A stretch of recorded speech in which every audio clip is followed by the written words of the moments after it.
24 years after Voyager's finale, it feels like Star Trek has given up on new generations. It has been 24 years since Star Trek. Voyager left our screens, marking the end of a distinct era in the Star Trek universe. That era promised exploration, moral complexity, and a forward-looking optimism that made science fiction more than just escapist entertainment. Instead, it asked questions about identity, leadership, and humanity in ways that resonated with viewers of all ages. Yet, as we sit in 2025, watching the sprawling Star Trek franchise unfold, or rather, struggle, there's a palpable sense that something vital has been lost. For all its spin-offs, reboots, and streaming expansions, it often feels like Star Trek has quietly given up on engaging new generations of viewers the way it once did.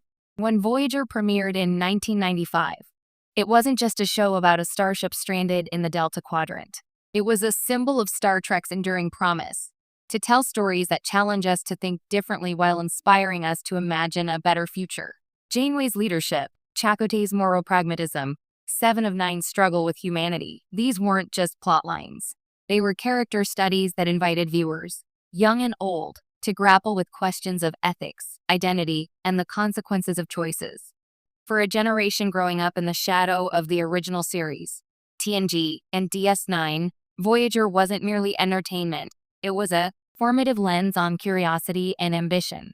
Fast forward to 2025, and the landscape is starkly different. Star Trek is everywhere, yet somehow nowhere at the same time. There are multiple series running, animated shows, and films in development.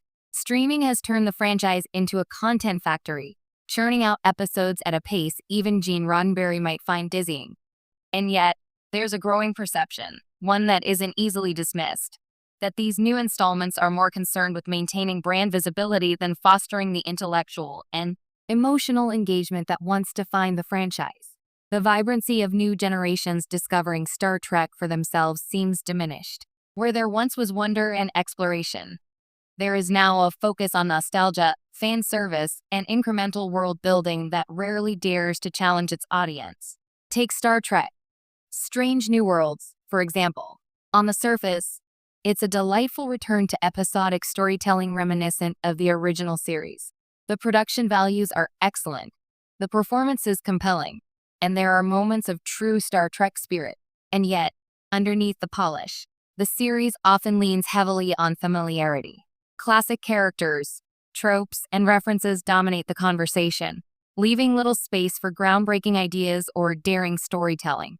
It is a celebration of the past, certainly, but it risks creating a generation of viewers whose primary connection to Star Trek is through nostalgia rather than discovery. New audiences are being invited to a party where they are mostly observers, not participants in a fresh, expansive universe. This trend isn't limited to Strange New Worlds. Across the board, Star Trek seems trapped in a loop of past glories. Discovery made headlines with its diversity and cinematic production, yet its narrative choices often leaned towards spectacle over substance. Picard offered introspection and a meditation on aging, legacy, and trauma, but it catered predominantly to the loyal fans who had followed Jean-Luc Picard for decades.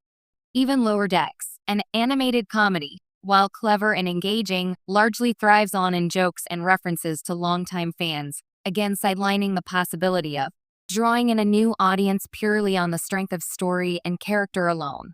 Why does this matter? Because Star Trek has always been, at its core, a generational enterprise. Each iteration, TOS, TNG, DS9, Voyager, Enterprise, was created with an eye toward the future. It wasn't merely about entertaining those who had grown up with the original series. It was about inspiring the next generation to explore, to think critically, and to imagine possibilities beyond the stars.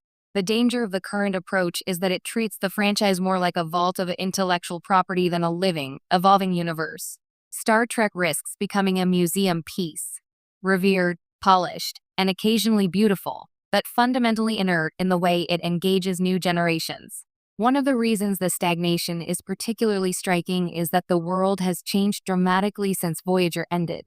The issues facing a new generation, climate change, artificial intelligence, social inequality, global pandemics, are urgent and immediate. These are the challenges Star Trek was born to explore.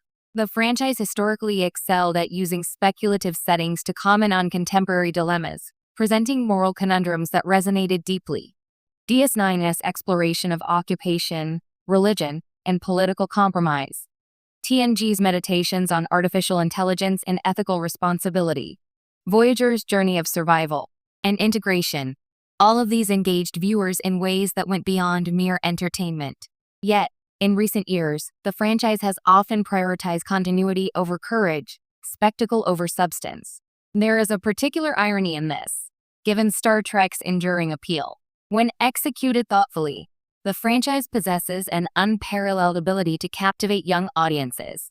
A teenager watching Voyager in 1997 could be introduced to complex moral dilemmas, advanced scientific concepts, and visionary storytelling.